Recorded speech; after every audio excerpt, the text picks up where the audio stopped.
We will call the Committee on Fiscal Affairs to order. First order of business is the approval of the minutes from January 5th, 2009. So moved. Do I have a second? Second. All in favor, say aye. Aye. Any opposed? Okay. Next item of business, action item at least, is item B, the resolution authorize the General Counsel to execute a contract on behalf of the Office of the University Controller to enter into a contract with the vendor who will offer healthcare screening services. These services provide on-campus cholesterol screening and glucose screening for students, faculty, and staff during the annual wellness festivals held during the spring semester each year on each of the college campuses.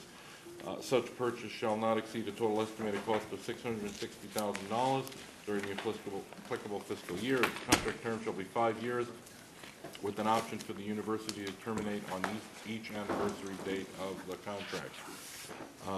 I'll move the motion. Second. Second. We'll have some questions. Yes? Can I have a clarification on this? Where they're talking about a $660,000 contract, that would include faculty and staff. What if the faculty and staff already have these provisions in their current health plan contracts? Well, it wouldn't be for providing a fringe benefit to individuals.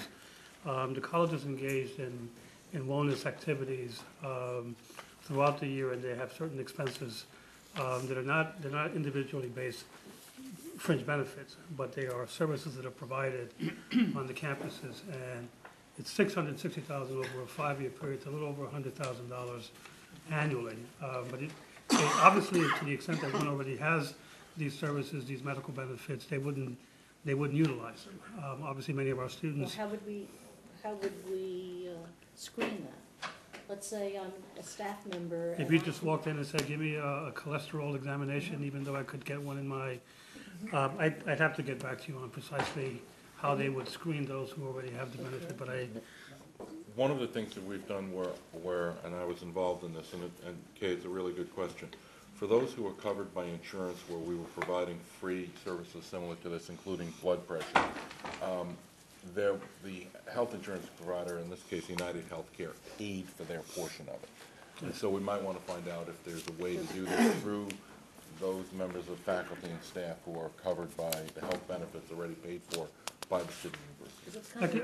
I could certainly get back to it. I imagine there won't be a lot of it unless there's someone, Barry, unless you know specifically now, we can answer it now. If not, we can defer to later. But I think that the number would be de minimis to begin with. I would imagine if one is already has that benefit, that they wouldn't be. I just feel in a time of fiscal crisis where we need to save money. That's a point well taken. Okay. I really. And it's the convenience, to go get your blood test at a facility, the blood facility. It's not necessarily on the way to work. That's right.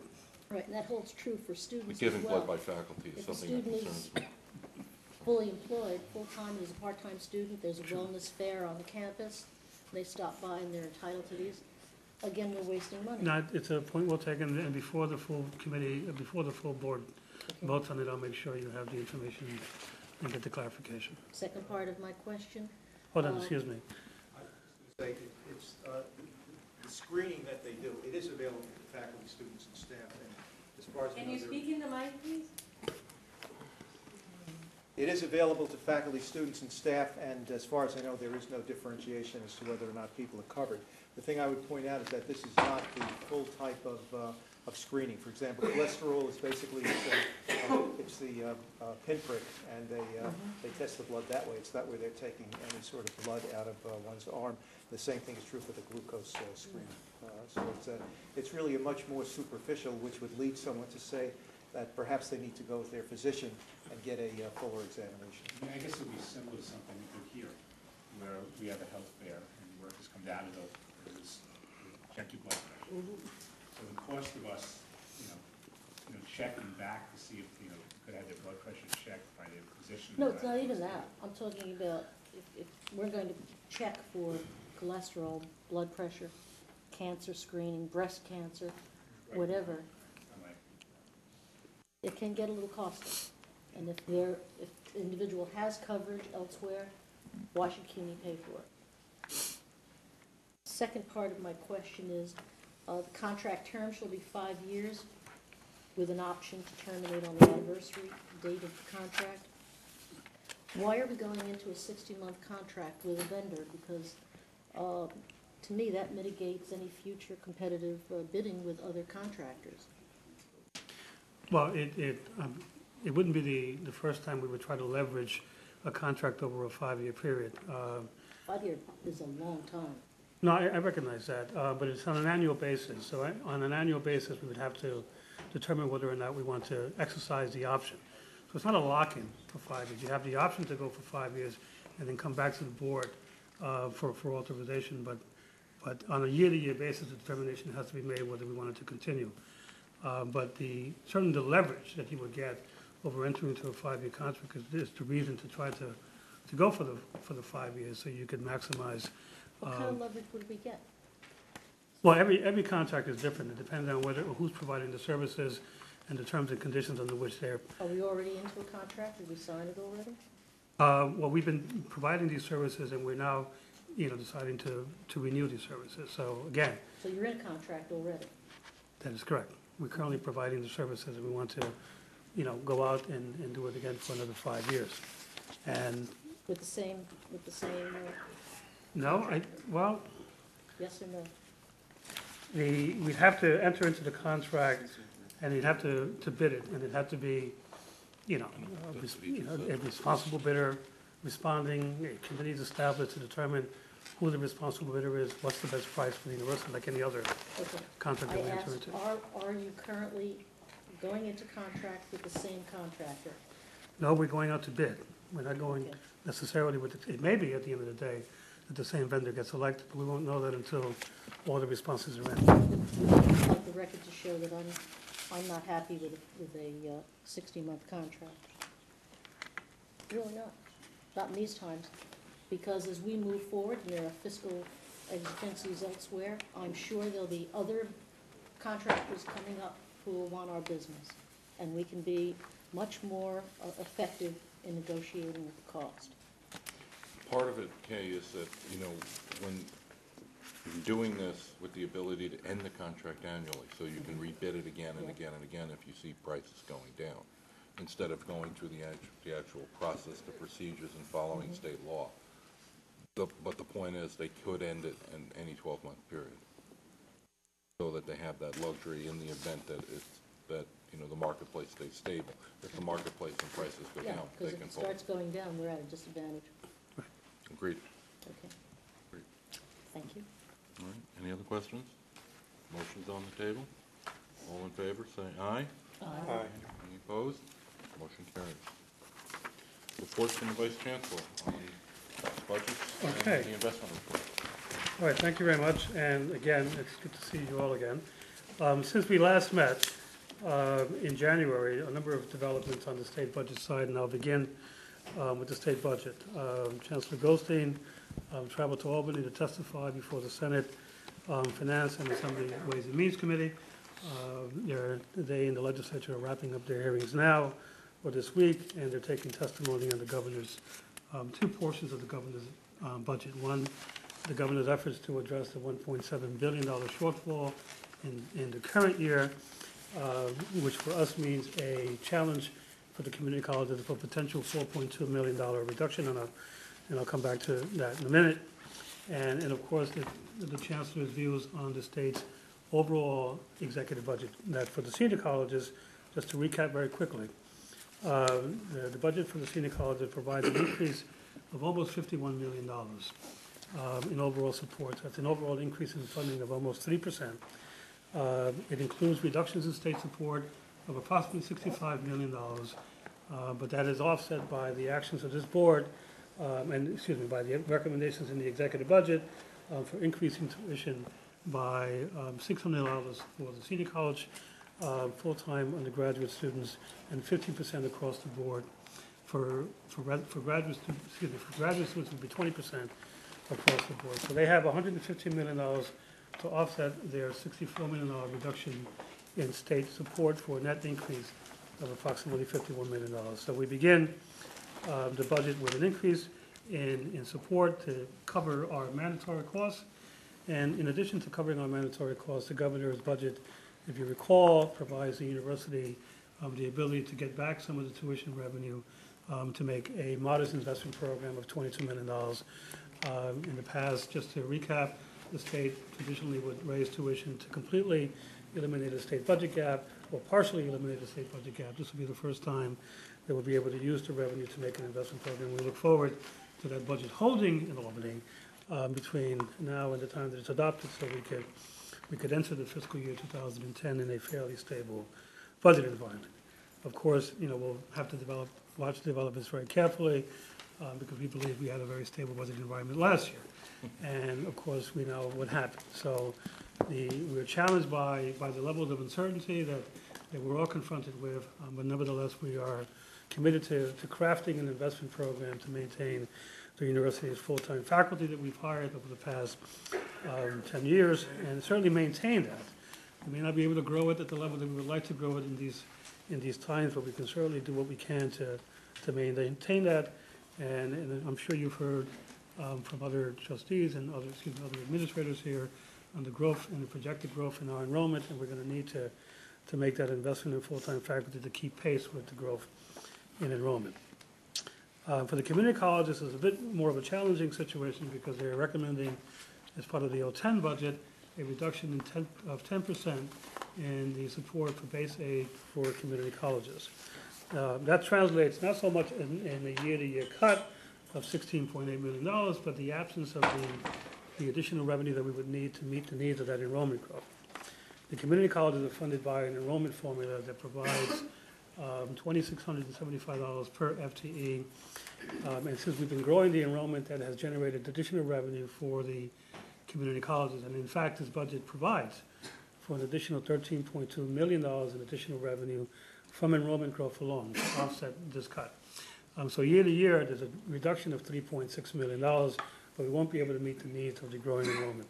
That, coupled with the budget challenges I'll talk about in a minute, for the community colleges, puts the situation on the City of New York, puts the situation of the community colleges a little bit tight. But then I think the board, in fact I know the board, when it acted in December to raise tuition by up to $400, it was the action that was necessary, like the senior colleges, in order to avoid any sort of rollback of the investments we've made over the past few years, and like the senior colleges, enable the system to move forward and provide a measure of stability in fiscal 2010.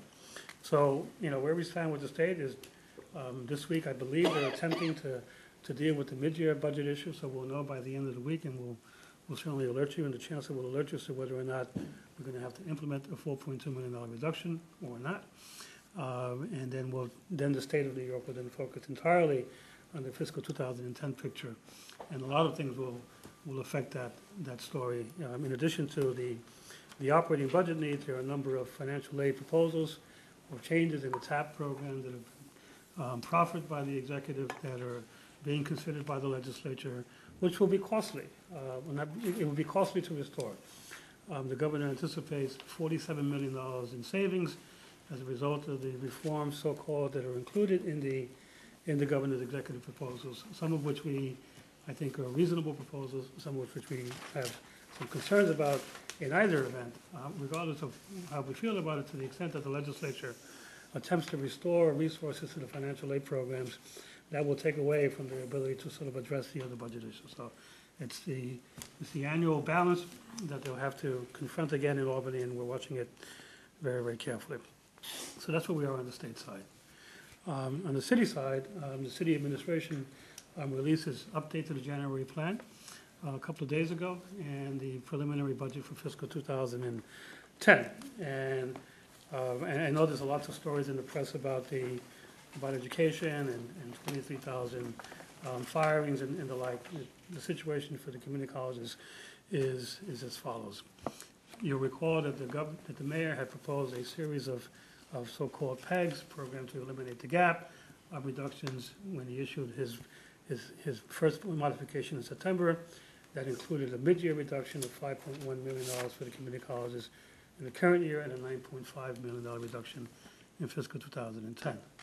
As a result of negotiations with the city council and the mayor, they were able to agree on a restoration package for the current year. So I think I reported the last time that we met that the city council and the mayor had reached budget agreement, and the $5.1 million challenge in the current year had been restored. So for the community colleges in the city of New York, there are no reductions in aid to community colleges in the current year. Fiscal 2010, however, the mayor, in addition to the $9.5 million, indicated that agencies should consider another 7% reduction in city support, and that translated to $12.7 million in additional cuts to the community colleges. And the mayor is implementing those cuts, but in addition is recognizing that the university has proposed raising additional revenue in the form of tuition increases of up to $400 for the community colleges, unlike the $600 for the senior colleges, in order to mitigate the effects of that. So I think that from year to year, while we still have some budget challenges at the community colleges in the current budget, the recognition by the mayor that we are generating revenue to substantially offset that reduction will enable a measure of stability. There are other reductions that are included in this preliminary budget, but I have to emphasize the word preliminary here. The mayor's executive budget is not released until the end of April or early May, depending on developments in Albany and when the city of New York understands all of its revenue streams. So it's much, much too early to speculate too much about what's going to happen in the out years. It's a lens on the next year. It's a lens on what the city of New York and the Office of Management and Budget is thinking about the overall condition, but it is not yet the mayor's executive budget. So I tell you what's going on because it's obviously an update that the mayor has to provide, and clearly these are the challenges. The other piece is the $7 million for the Loan Scholarship Program. As you know, that's a renowned city council initiative. It is not surprising that it would not be included in the mayor's preliminary budget into the out years. So all those sort of reductions that are embedded from prior years in the budget that the city council annually restores, the dance has not, people still like the dance. And so that hasn't gone away. And those cuts are still included in the out years, and it'll be a challenge for the city council to restore that. So we have some budget pressure, clearly have some budget pressure, but we're dealing with that budget pressure as a result of the revenue actions taken by this board. So at the end of the day, I think we'll have a fairly stable budget environment. I'm just not going to be able to tell you that for sure because I can't predict the future and I don't know exactly what it's going to look like in June. But we're fairly confident that when it's all said and done, we'll have a fairly stable budget environment.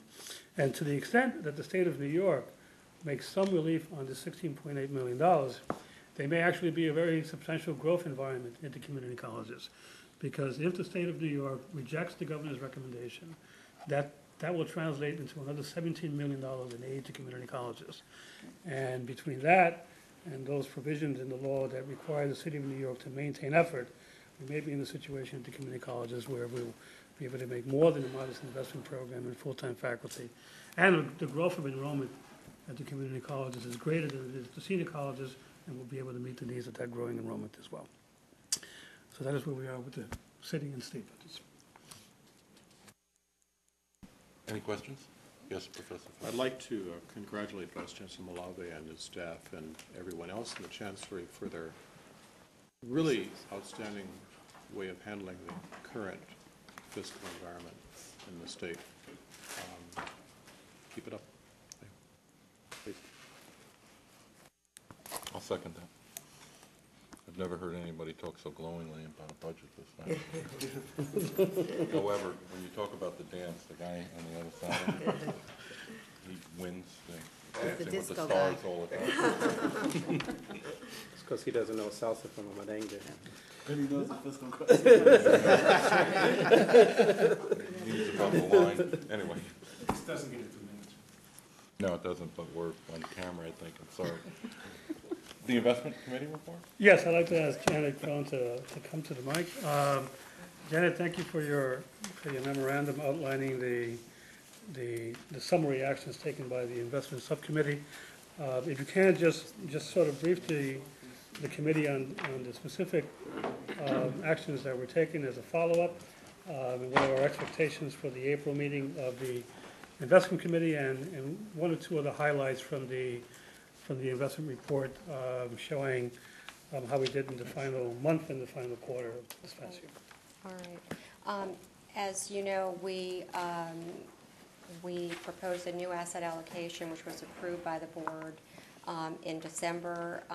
We have been working with our consultant, Cambridge Associates, to come up with a plan to, particularly given the current environment, to cautiously implement this program.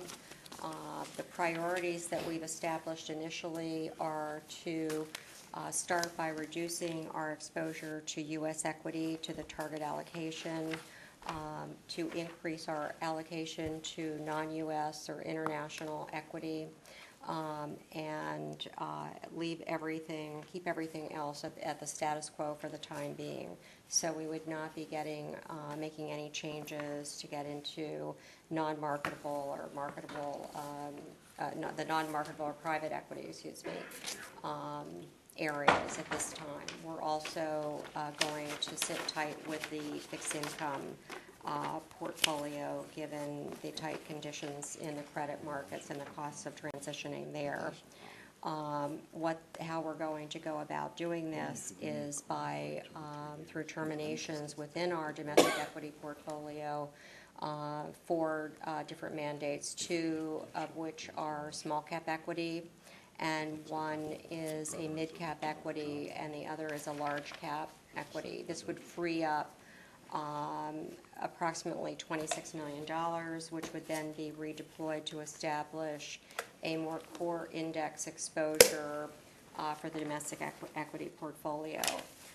We would also take part of that and increase the funding to the non-U.S. portfolio. In terms of we plan to implement this hopefully by the end of the first quarter, but we will be very mindful of market conditions and liquidity. We recently put the portfolios out to bid for pre-trading bid costs, and we expect to get those back this week. But we'll keep you apprised of that and the costs involved, and as I said, we will be extremely mindful of market conditions throughout this. In terms of what we plan to do at the April meeting, we would like to present a recommendation, look at the emerging market area for which we are not currently invested, and possibly some managers to consider, as well as the real asset component of the new asset allocation. In terms of the portfolio at the end of the year, this is included in a report that you received in your folder. Just going over some of the performance for the total portfolio. For the calendar year 2008, we were down 29.5%, which compared to what we call the policy benchmark, which is actually the old asset allocation targets times the weighted average with the performance. It actually underperformed that policy benchmark by about 140 basis points. However, we did have 2 asset classes which outperformed on a relative basis, that being fixed income and our convertible position, which, as I said, we will continue to maintain until the liquidity situation frees up and it's not so terribly expensive to transition in that area. So the main driver of the underperformance for the year was clearly in our domestic equity portfolio, primarily because of a bias that we have in small and mid cap, and that we're addressing through this transition. And does anybody want me to get into the individual managers? No, I don't think we need to. I think on page 4 of the presentation by Cambridge Associates, a summary of flash investment return by composite. You'll see the references to the year-to-date, the quarter being down 14%. I was just very happy to see the 4% growth in the last month. So I finally saw something go up instead of down, so I'm very pleased. So if you're looking for more detail, you'll find it on page 4 and 5 of the individual of the Cambridge Associates presentation. Thank you, Jenny. Any questions on the memo, on the report? Yeah, there's the report. Thank you. That concludes my report, Mr. Chairman. Okay. Is there any further business? No? Kate, the issue of the 5-year contracts, we have done numerous of them over the years. Do you want to, we'll I'm just do all, wondering about, in the current environment, how to stay competitive and all of that. some of them may not even be around. Renegotiate every But I think this puts us in the best position. It turns out that the market is cheaper, we can then go out and get it. It turns out that the market gets more expensive, we can keep it. Right, you have your fallback. This gives us the most number of. Okay, thank you. There being no further business, I'll entertain a motion to adjourn. So moved, thank you. Thank you.